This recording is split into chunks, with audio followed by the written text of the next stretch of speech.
조선 인조 임금 때 이득춘이라는 재상이 있었으니 문장과 지혜가 뛰어나며 사람됨이 한결같더라. 소년 시절에 과거급제하였고 벼슬이 점점 높아져서 마침내 좌의정에 이르렀다.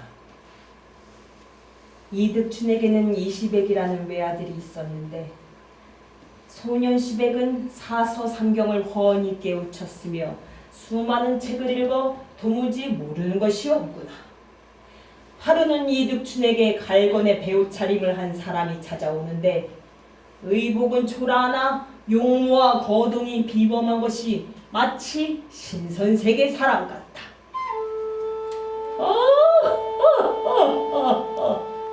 금강산에 사는 박처사라고 합니다. 상공의 높으신 덕을 듣고 뵙기를 원하여 왔나이다. 손님께서는 신선세계 사람이요 나는 뒷글세상 사람입니다.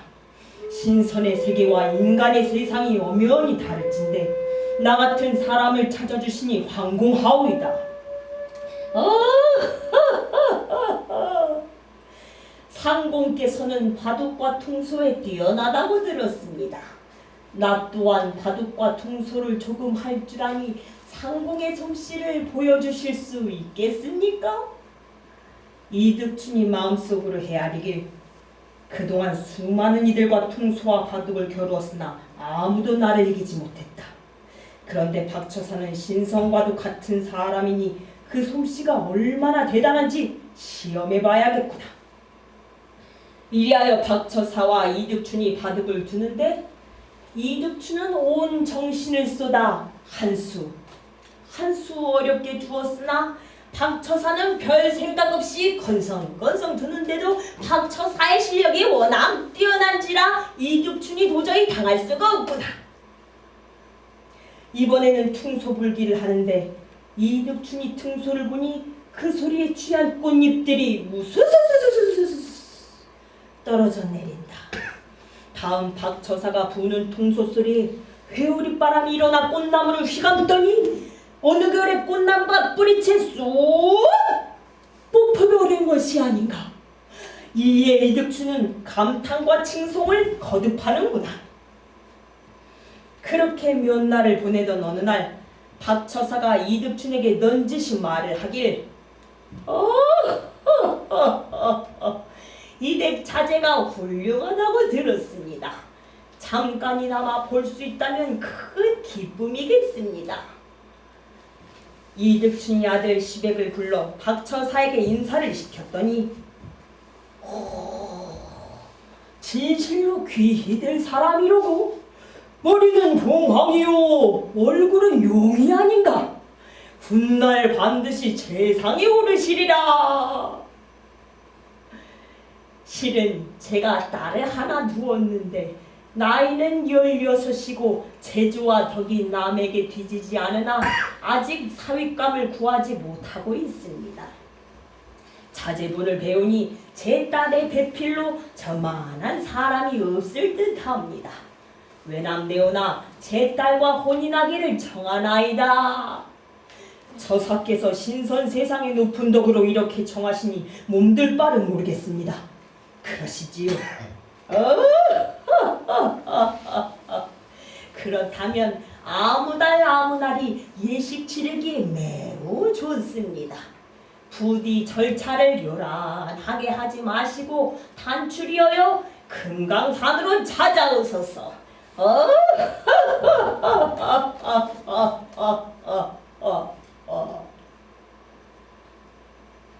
이리하여 예식을 약속한 날이 점점 가까워지자 이득춘과 이시백이 금강산으로 찾아가는구나.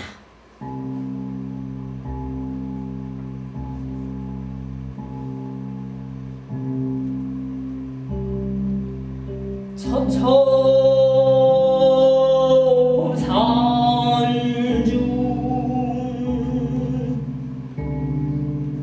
희미한 길 찾아가니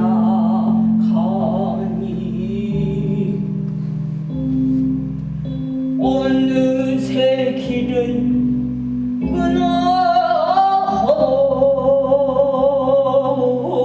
끊어지고 해는 고개 너머 어두워도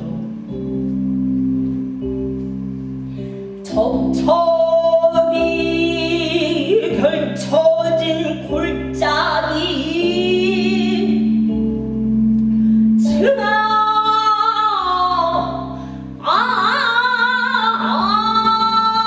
절벽 위 흰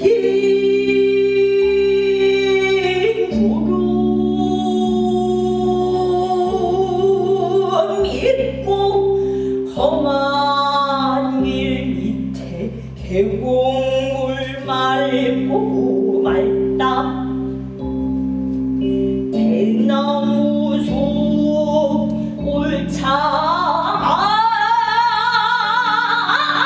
올창하고 귀한 꽃향기 은은하고 봉황이 춤을 추니 신묘한 기분 신선세계가 따로 없다.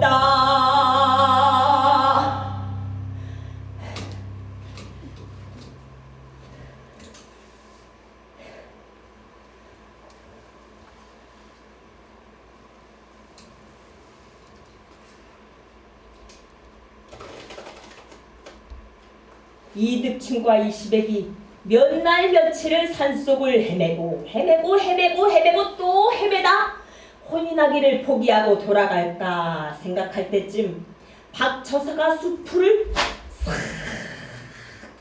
헤치고 나오는 것이 아닌가.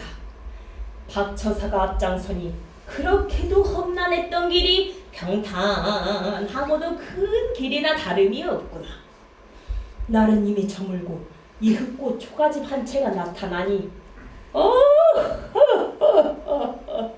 산속이라 혼례에 마땅한 예의도 도리도 갖출 수가 없고 날이 이미 저물었으니 곧장 혼례를 치러야겠습니다.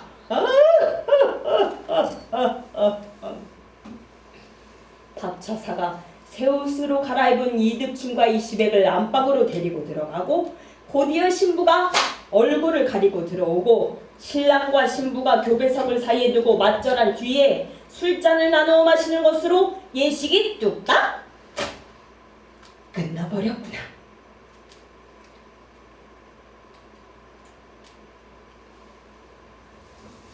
이득춘이 신부를 데리고 길을 떠난 첫날 밤, 날이 저물어 일행은 주막에 들어가 마침내 신부가 뒤집어 쓰고 있던 비단 저고리를 벗으니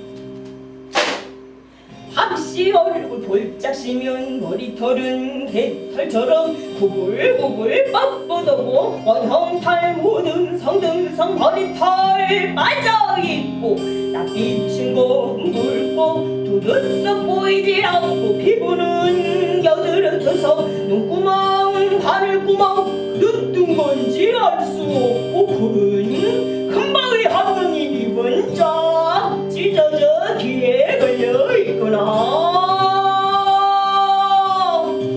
박씨의 외모가 예도 효치가여 볼 수가 없으니 이득춘과 이시백을 한 번 보고는 다시 볼 엄두를 못 내는구나.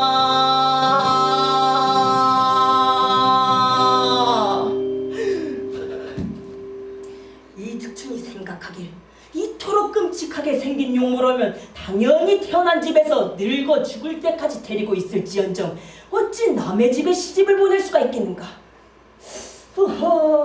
그럼에도 불구하고 박처사가 나를 보고 혼인하자 하였으니 며느리에게 반드시 사연이 있을 것이 아닌가. 내가 박대한다면 버려진 사람이 될 것이니 어찌 하겠는가. 내가 며느리를 귀하게 여겨야 복이 따르리라. 아들아, 며느리를 보아하니 우리 집에 복이 많고 너에게는 큰 병사가 있을 것 같구나. 이 어찌 기쁘지 아니하더냐? 아들아, 기쁘냐 안 기쁘냐? 무엇이라 기쁘냐 안 기쁘냐? 기쁘지? 기쁘답니다. 아이고 기쁘다. 아, 나 기뻐 안 기뻐? 아이고 기쁘네. 아들은 아버님 말씀이라 감히 대꾸하지 못하였으나 어이없고 황당하기가 짝이 없더라. 여러 날 만에 집에 돌아오니 일가 친척은 물론 한양의 대신댁 부인들이 신부 구경하겠다고 달때같이 모여들었는데 막상 신부 얼굴을 보고는 침을 뱉는 사람도 있고 내가 저렇게 생겼으면 혀 깨물고 죽어버릴 것이요 라고 모두가 못 볼 걸 봤다고 야단이 났구나. 이득춘은 손님들에게 신부의 덕과 행실을 자랑하느라 바빴으나 강씨 부인은 아무리 애를 써도 며느리를 사랑할 수가 없어 갈수록 시집살이를 시키며 미워하였더라. 이시백 또한 신부의 방에 전혀 발길을 하지 않으니 박씨가 아버님께 여쭙길, 아버님, 제 얼굴이 차마 볼 수 없이 못생겼고 덕행이 없어 신랑의 마음을 얻지 못하고 있사옵니다. 뒷뜰에 방 한 칸을 마련해 주시면 그곳에 제 한 몸 감추고 집안 사람들 눈에 띄지 않도록 홀로 조용히 살아가겠나이다. 이리하여 이득춘은 며느리가 원하는 대로 뒷뜰에 방 한 칸을 마련해 주었더라.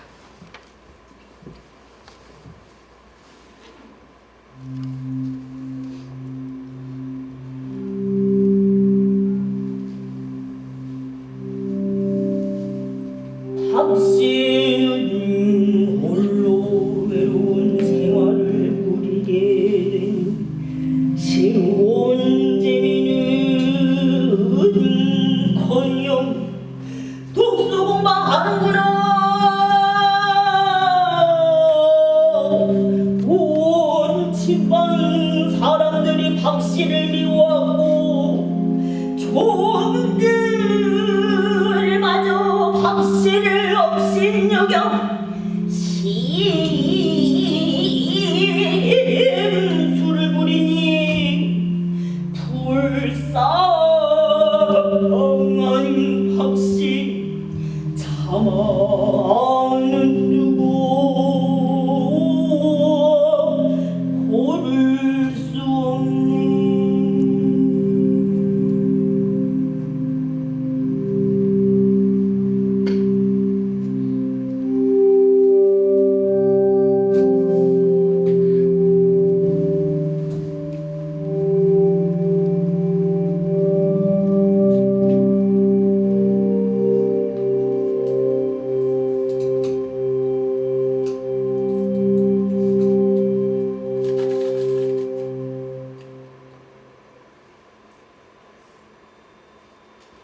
시간이 흘러 임금이 이득춘을 우의정에 임명하였구나.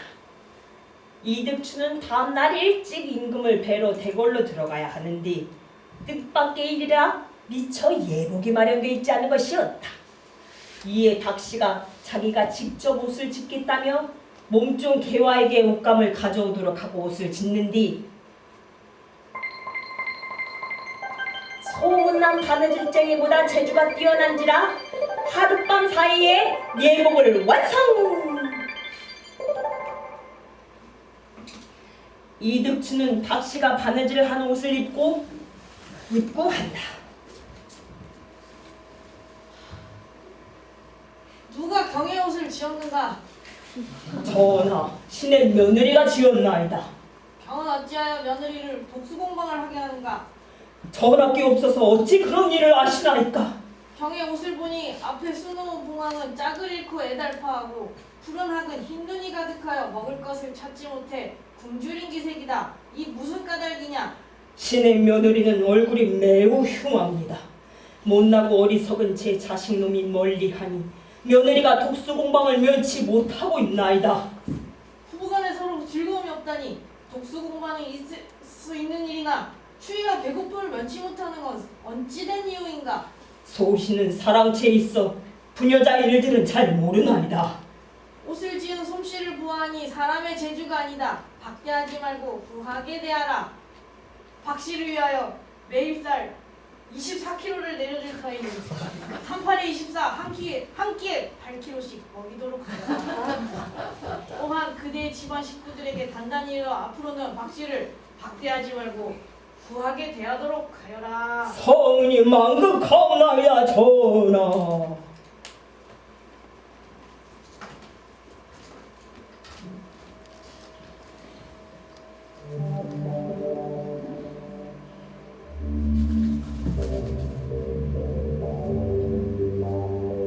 박씨는 뒤뜰 협실 주위에 온갖 나무를 심게 하였는데 나무 뿌리를 돋우는 흙의 색깔이 방향마다 달라 동쪽은 푸른 흙, 남쪽은 붉은 흙, 서쪽은 흰 흙, 북쪽은 검은 흙, 중앙은 누런 흙이었다. 얼마 지나지 않아 나무들이 무성하게 자라났구나. 하루는 이득춘이 개화에게 묻길 요즘 너희 아씨는 무슨 일을 하느냐? 뒤뜰에 갖가지 나무를 심고 저에게 물을 주게 하나이다. 이득춘이 이를 궁금히 여겨 개화를 따라 뒤뜰로 가보니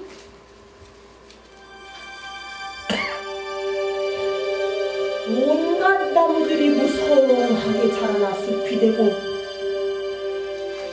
주위에는 안개가 자욱하게 깔렸는데 나무들이 사방에 자리 잡고 선 모습이 마치 용과 호랑이가 서로의 머리와 꼬리를 얽고 움직이는 듯하고 나뭇가지는 뱀, 새, 갖가지 짐승들이 서로 어울리는 듯하더라.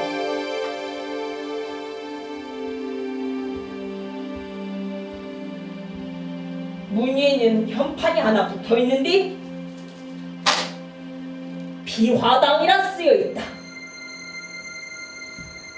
이득준이 며느리에게 묻길 저 나무들은 다 무엇이며 무슨 뜻으로 피화당이라 하였느냐. 기흉화복은 사람에게 있어 늘 되풀이되는 일이옵니다. 이후에 불행한 때를 만나게 될지라도 저 나무들을 통하여 재앙을 막을 수 있을 것이기에 화를 피한다는 뜻으로 피화당이라 하였나이다. 그게 무슨 소리냐? 앞으로 무슨 재앙이라도 닥친단 말이냐? 죄송하오나 더는 묻지 마소서. 때가 되면 자연히 알게 되실 겁니다.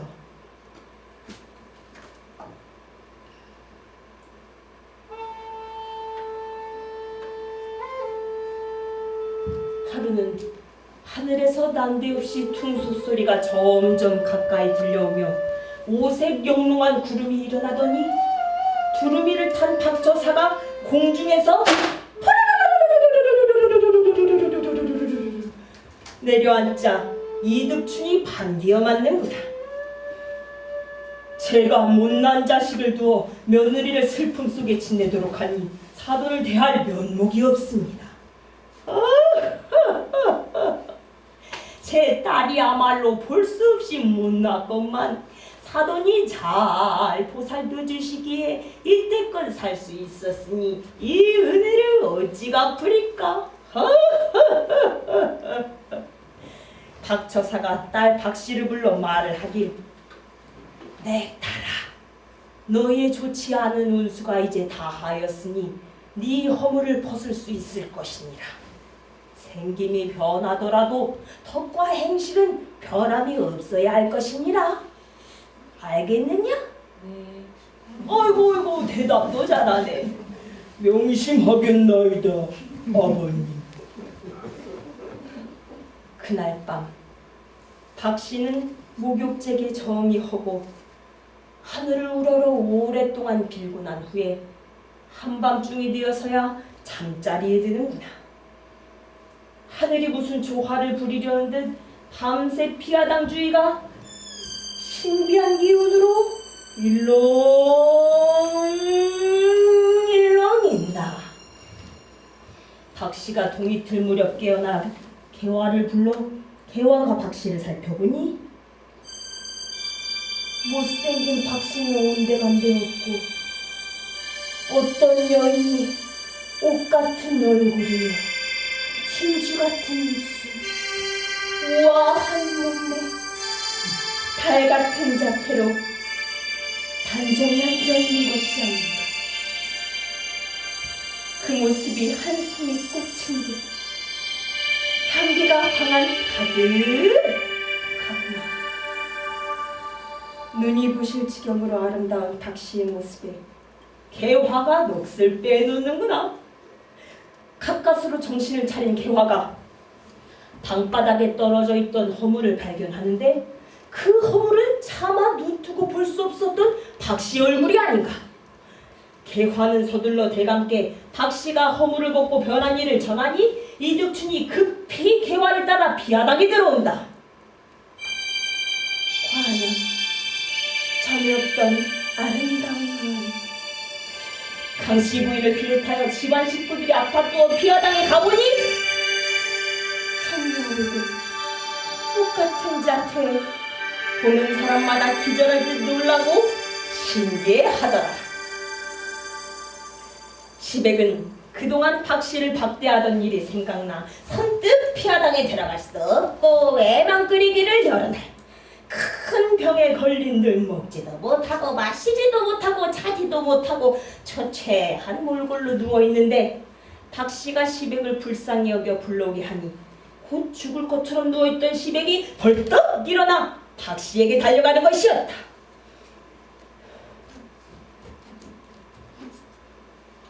허물을 벗은 박씨가 시백에게 말을 하길, 남자가 세상에 태어나면 어려서는 글 공부를 열심히 하고 부모님을 효성으로 섬기며 나이가 들어 아내를 얻으면 그 아내와 현명하게 집안을 세우는 것이 마땅한 일일 것입니다. 그런데 서방님께서는 장원급제를 하고 돌아오신 후에도 아름다운 것만 생각하여 저를 흉물스럽다 하고 사람으로 여기지 않으시니 어찌 부모님께 불효가 아니겠습니까? 앞으로는 그러지 마옵소서. 내가 미숙하여 부인께 한없는 슬픔을 끼쳤소. 부인이 이렇듯 화를 풀어주시니 참으로 고맙소. 그날 밤 박씨와 시백은 그동안 묻어둔 회포를 한꺼번에 부르매 그 기쁨을 말로 다 할 수가 없더라. 그리하여 사랑의 기쁨을 춘향가의 사랑가를 가져와 표현해 보는데,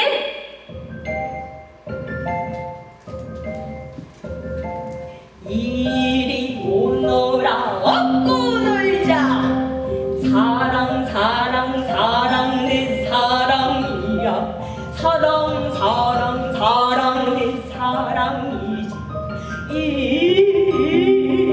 내 사랑이루다. 아마도 내 사랑아, 네가 무엇을 먹으랴느냐. 둥글둥글 수박 꽃봉지 떼뜨리고 강릉 백청을 따르르르 부어씨는 발라버리고 붉은 점 웃고 땅한 진수로 먹으랴느냐. 아니 그것도 나는 실소. 그러면 무엇을 먹으랴느냐. 행도를 주랴 포도를 주랴 물병 사탕 회와 달을 주랴. 아니 그것도 나는 실소. 그러면 무엇을 먹으랴느냐. 당도응지 지루지 허니 외가지당 참에 먹으랴느냐. 지금 돌돌 개살구 작은 이루름 쓰는데 먹으랴느냐. 아니 그것도 나는 실소. 저를 가꾸라 뒤태를 보자. 이리 오너라 앞태를 보자. 아짱아짱 걸어라 걷는 태를 보자. 땅끝도 서라 입속을 보자. 엄마도 내 사랑아. 달아 달아 밝은 달. 네 아무리 바쁘어도 춤춰내 멈춰 있어. 내일 나를 오지 말고 백년의 이 마음 같이 이 모양 이대로 잊지 말게 보여다오. 사랑이로구나 내 사랑이야. 오 둥둥 내 사랑.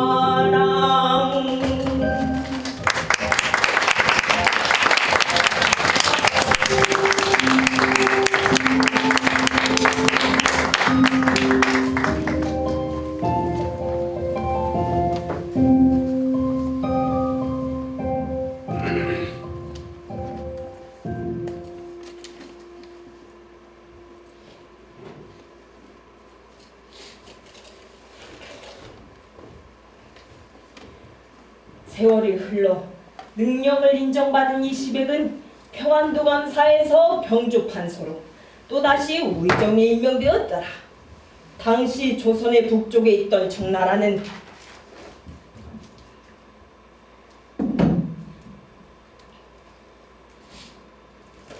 틈만 나면 조선의 국경을 넘어와 싸움을 걸었으나 용맹한 장수 임경업의 의주를 지키자 청나라 군사들은 더 이상 국경 넘어올 생각을 하지 못하는구나. 그런데도 청나라 왕은 조선을 침략하려 하니 그의 신하들이 두려워하며 왕을 말린다. 우리나라에는 임경업 당할 장수 없다 해. 임경업은 목숨이 붙어있느나 못 쳐들어간다 해. 청나라 왕비는 앉아서 천리를 내다보고 서서는 만리를 내다볼 수 있는 신통력을 지니고 있었는데 그 왕비가 의견을 내놓길 하늘의 기운을 살펴보니 조선 한양에 뛰어난 신통력 가진 사람이 있다 해. 그 사람은 비범한 인물이다 해. 그자만 없앤다면 인경업도 쉽게 물리칠 수 있다 해. 어떻게 해야 되냐 해. 조선 남자들 미녀 유난히 밝힌다 해. 양귀비만큼 예쁘고 칼과 글을 잘 쓰며 용기 있는 여자 자객을 보내야 한다 해. 미인계로 그자를 홀린 뒤 죽여버리는 게 가장 좋은 방법이다 해. 그런 여자 자격 있냐 해. 기흥대라면 그자의 목을 베어올 것이다 해. 여봐해 기흥대를 즉시 불러오라 해. 그리하여 기흥대를 불러오게 하니 네가 조선 가서 성공하고 돌아오면 큰 상 내리고 소원 들어주겠다 해. 조선으로 가 우의정 10의 집에 찾아가서 비범한 인물 찾아 없애라 해. 분부대로 하겠다 해. 이리하여 청나라 기흥대는 길 떠난 지 며칠 만에 조선 한양에 도착하였구나.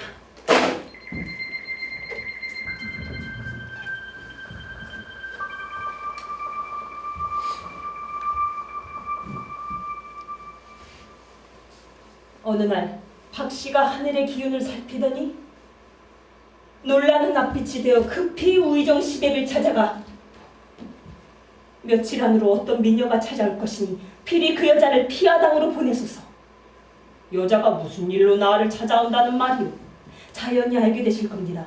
만약 서방님이 그 여자의 아름다움을 탐하여 함께 잠들었다가는 큰 화를 당할 것이니 제 말을 명심하소서. 이번엔 개화를 불러 이르길, 개화야, 술을 많이 빚어라. 술을 빚을 때는 독한 술과 순한 술을 나누어 절반씩 빚어야 한다. 며칠 안으로 내가 어떤 여인을 데리고 들어와 술을 가져오너라 라고 하면 그 여인에게는 독한 술을 주고 나에게는 순한 술을 주어야 한다. 알겠느냐? 예, 마님. 사흘 뒤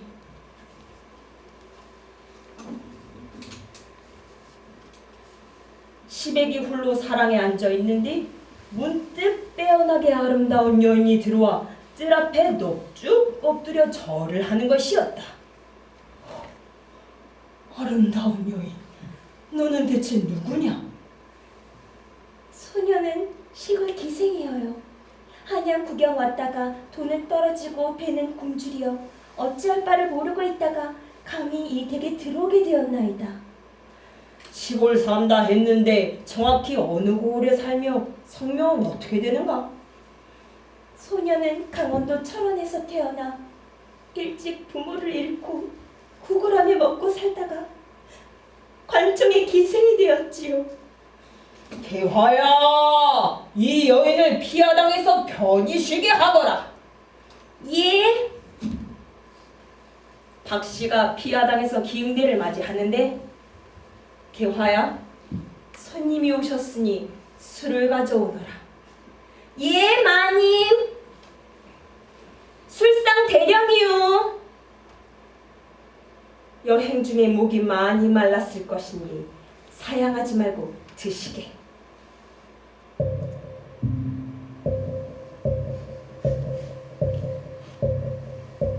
박씨와 기흥대 술을 마신다. 박씨가 마신 술 순한 술, 기흥대 마신 술 독한 술. 두 사람 말없이 술을 쭉 마신다 마신다 마신다. 마셔라 부어라 마셔라 부어라.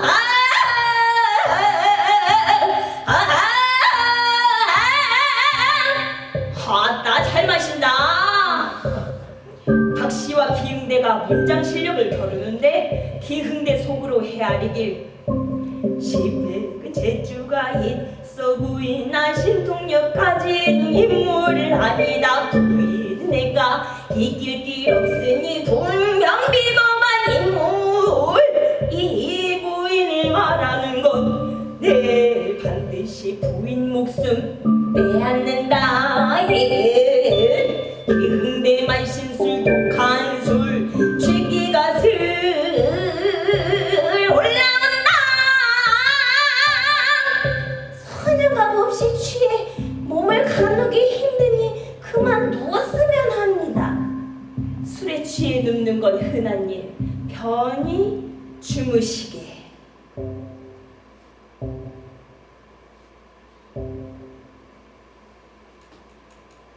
기흥대가 깊이 잠들었나 싶었는데 두 눈이 번쩍 뜨이더니 불덩어리가 팍 솟아오른다. 불덩어리가 방 안을 빙 돌다가 박씨의 얼굴로 팍 쏟아져 내린다. 불덩어리를 노려보던 박씨가 입바람을 훅 부니 불덩어리가 순간 확 꺼진다. 기흥대의 진구러미 속 비수 한 자루가 갑자기 튀어나와 박씨를 노리며 칼춤춘다. 박씨가 준비해둔 재를 뿌리니 칼은 더 이상 재주를 못 뿌리고 땅에 툭 떨어진다. 박씨가 비수를 집어들고 기흥대의 배에 올라타 목에 겨누고 하는 말. 기흥대는 잠에서 깨었나를 보라. 그동안 우리 조선은 너희 나라에 많은 도움을 베풀었는데도 불구하고 너희 왕은 은혜를 갚기는커녕 우리나라를 범하려 하는구나. 너를 보내 나를 시험하려더니 내 이 칼로 너를 베어 분함을 풀리라. 너희는 모든 걸 알고 있다니 왕이 시켜서 온 것뿐. 제발 살려달라. 박씨는 기흥대의 목숨을 살려주는 대신 호되게 꾸짖어 청나라로 돌려보냈더라. 우의정 시백이 대궐로 들어가 이 일을 낱낱이 하려니 임금이 말을 하길, 만일 박씨 부인이 아니었으면 우리나라가 큰 화를 당할 뻔하였구나. 대신 들어듣거라. 박씨 부인이 기흥대를 쫓아보낸 공적을 높이 여겨 이제부터 박씨를 세상을 훤히 비추는 달이라 하여 밝으면 달월, 명월 부인이라 칭하라. 성은이 만극하나이다 전하.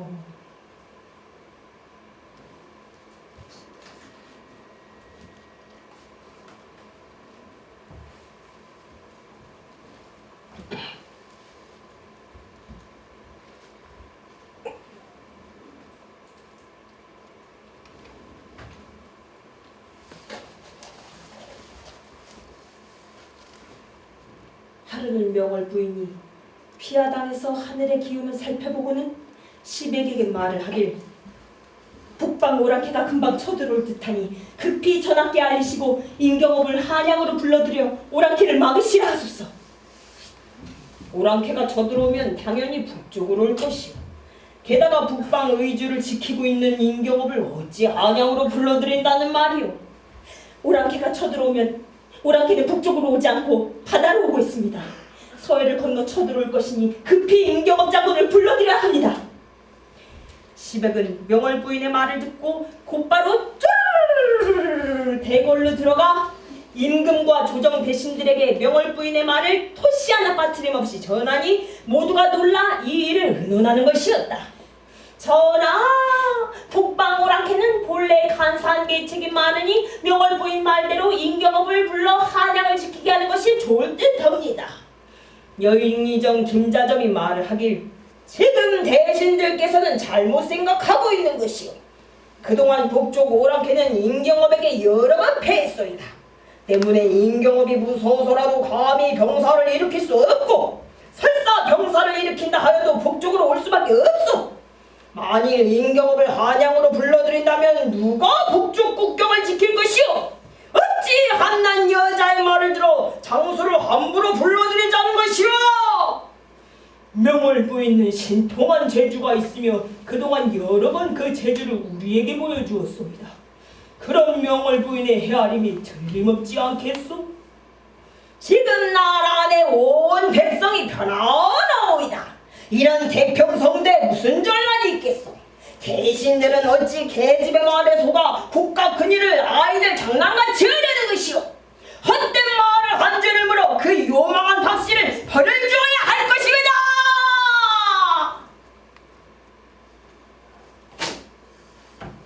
이리하여 임경업을 한양으로 불러들이는 문제는 제대로 의논조차 되지 못하고 뒷전으로 밀려나 버렸구나. 한편 기흥대가 청나라로 돌아가 왕에게 조선에서 명월 부인에게 당한 일을 고하니 네가 성공하고 돌아오기는커녕 우리 청나라 계책만 들통내고 왔다 해. 왕비가 하는 말이 요사의 하늘의 기운을 살펴보니 조선에는 간신이 많아 조정이 어지럽다 해. 급히 쳐들어가되 인경업만 피하면 반드시 성공할 수 있다 해. 그런 자격 있냐 해. 10만 병사 모으고 용률대 용골대 형제를 대장으로 세워 조선 쳐들어가면 된다 해. 여봐해. 용골대 용일대 즉시 불러오라 해. 그리하여 용골대 용률대 형제를 불러오게 하니 인경업 버티고 있는 북쪽으로 가지 말라 해. 바다 건너 한양을 기습 공격하라 해. 조선으로 들어간 뒤 인경업 내려올 길 막아놓으라 해. 왕비가 말한 대로 하라 해. 잠깐! 절대로 우의정 시백집을 찾아가지 말라 해. 공연히 들어갔다가는 목숨을 잃을 것이니 명심하라 해. 분부대로 하겠다 해.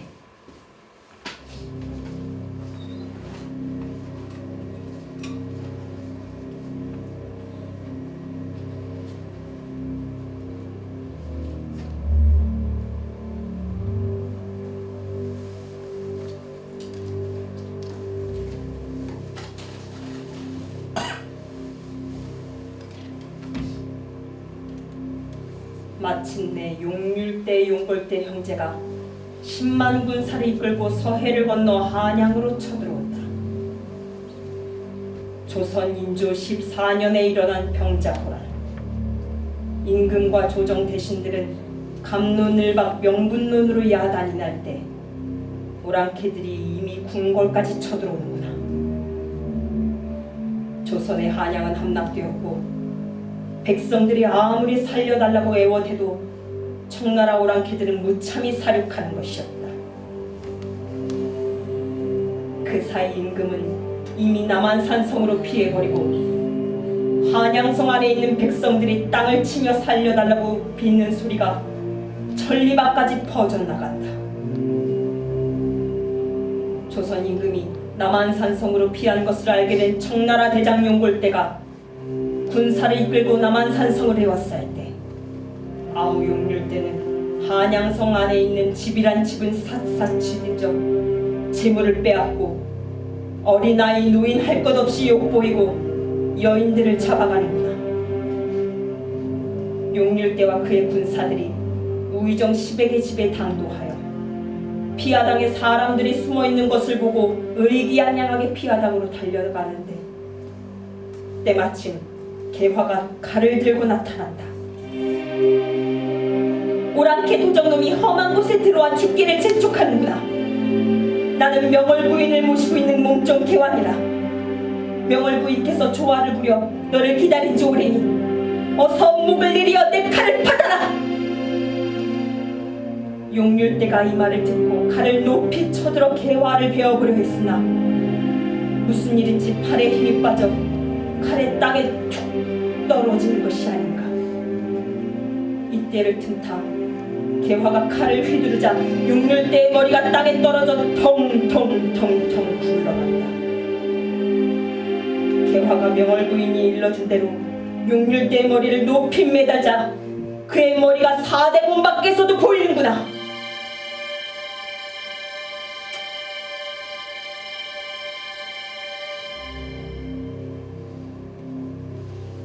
한편 남한산성을 지키겠다고 곳곳에서 올라온 조선의 병사들은 싸워보지도 못하고 오랑캐에게 패하고 왕대비와 세자와 대군은 강화도까지 피난하였으나 오랑캐들이 강화도로 쳐들어가 이들을 사로잡았다.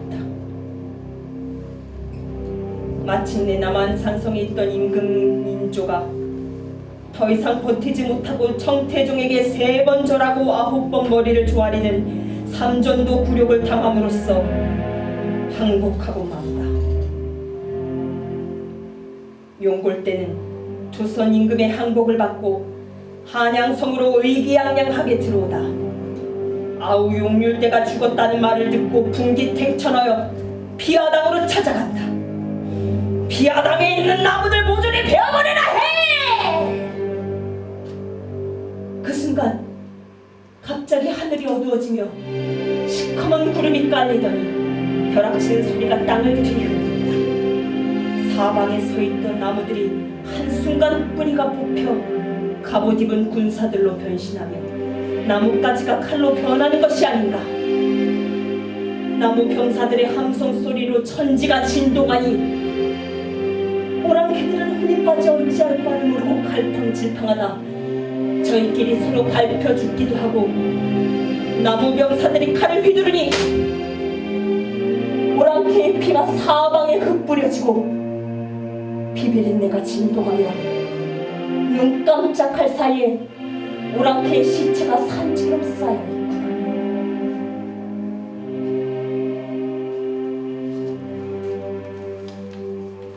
겁에 질린 용골대는 영의정 김자점을 불러 조선 임금 항복했다 해. 너희들 청나라시아나 마찬가지다 해. 네가 조선 군사 이끌고 명을 보인 개와 산채로 잡아오라 해. 명령을 따르겠나이다. 하하! 조선의 병사가 조선의 여인을 공격하게 되었구나. 김자점이 조선의 군사를 몰아 피하당을 내었사자 이번에는 바다만큼 깊은 함정이 생긴다. 용골대가 함정을 살피더니 너희 신기한 재주 인정한다 해. 근데 불구덩이 속 못 빠져나온다 해. 여봐해! 피하당 둘레에 화약가루 잔뜩 뿌려 불태워라 해. 불길이 모조리 태워버릴 기세로 다가오자 피하당에 있는 사람들은 벌벌 떨었으나 명월부인만은 태어난 날이지구나. 명월부인은 옥으로 만든 연주를 하늘 높이 던지고 양손에 하나씩 들고 있던 부채를 다가오는 불길 속에 던집니다.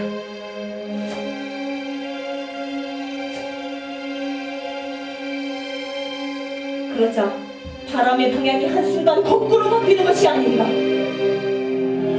피하당으로 다가오던 불길이 도리어 불을 지른 오랑캐 병사들을 향해 번져가니 오랑캐들은 장수고 쫄병이 고관에 모두들 정신을 잃고 호둥지둥하다 불에 타 죽거나 저희끼리 밟혀 죽고 겨우 살아남은 군사들은 걸음아 나 살려라 야단이 났는데 이 대목에서 적벽과 한자락을 인용해보는 것이었다.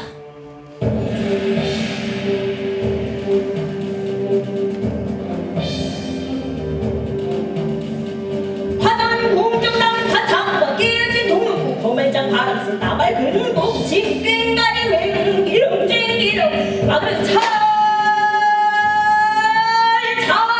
산산이 깨어져서 풍파강산을 황광이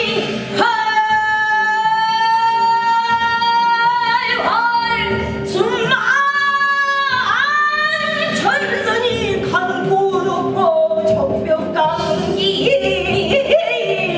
뜨끈히 불빛이 날가느냐 가련 날쏜 백만 군병은 날도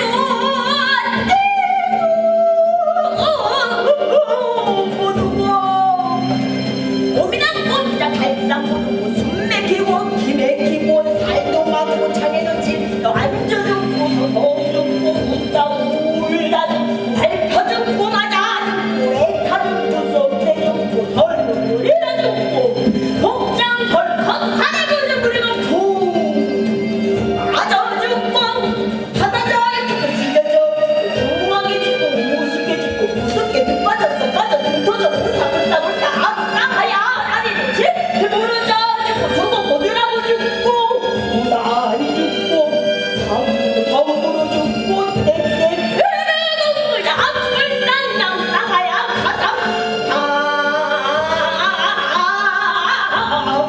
기다리다 죽고 실없이 죽고 어이없이 죽고 가이없이 죽고 엄마도 죽고 자다가 죽고 꿈꾸다가 죽고 한 놈은 주머니를 부셔 그랬더니 말은 원나이 생일을 치운드라 나는 이런 다급한 판에 먹고 죽으려고 비상살 것들이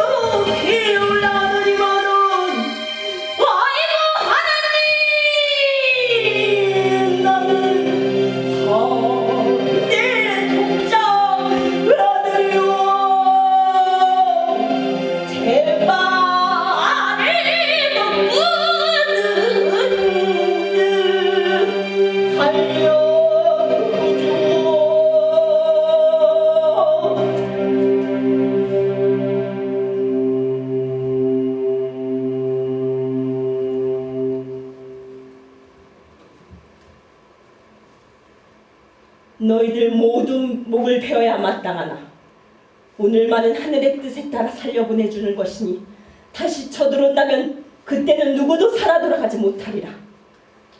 오랑캐들은 명월 부인에게 겨우 용서받고 도망치듯 물러나와 서둘러 출발하는디 이미 적국으로 끌려간 여인들이 명월 부인을 향해 울부짖는구나.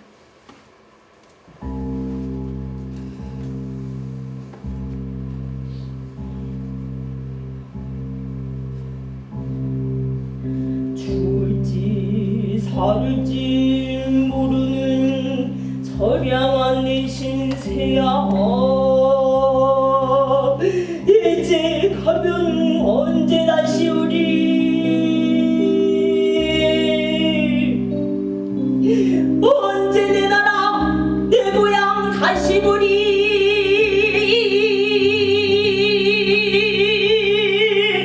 아이고 그러요 못 살겠구나.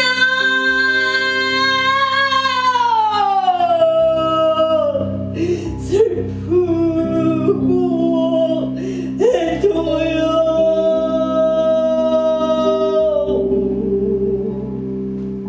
가슴 짚고 발구르며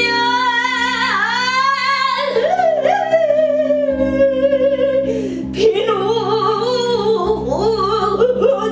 물을 흐리는구나.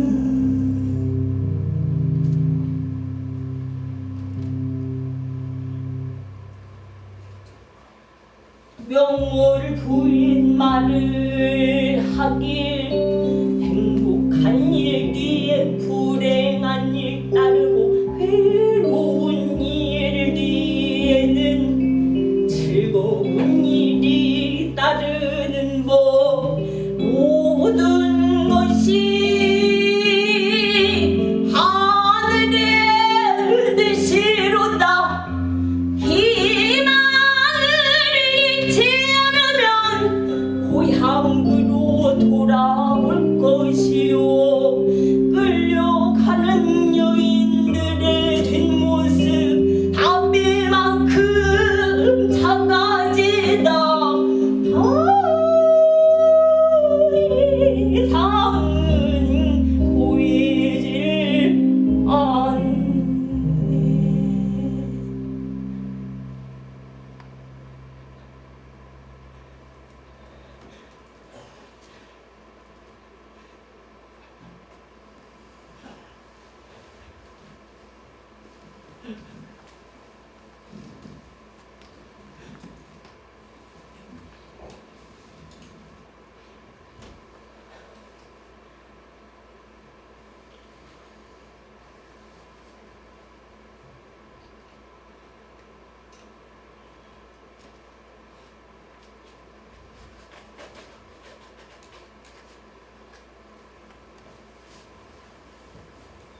대궐로 돌아온 인조는 명월 부인의 말을 듣지 아니한 것을 100번 1000번 후회하였는데 이제와 후회해도 소용이 없지.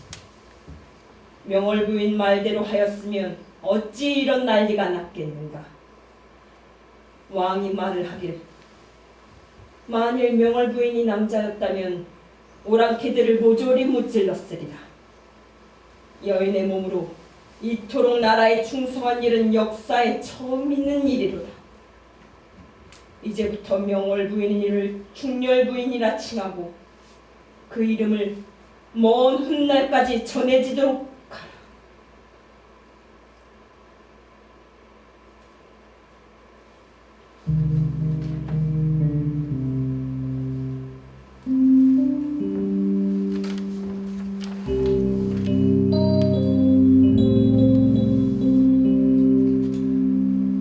백성들의 충렬 부인 덕과 행실을 칭송하는 소리 항시 부인전으로 남아 끊임없이 이어지네. 그 소리를 아라와 세빈이 듣고 지금 이 자리에 모여 계신 관객 자식들과 함께하네.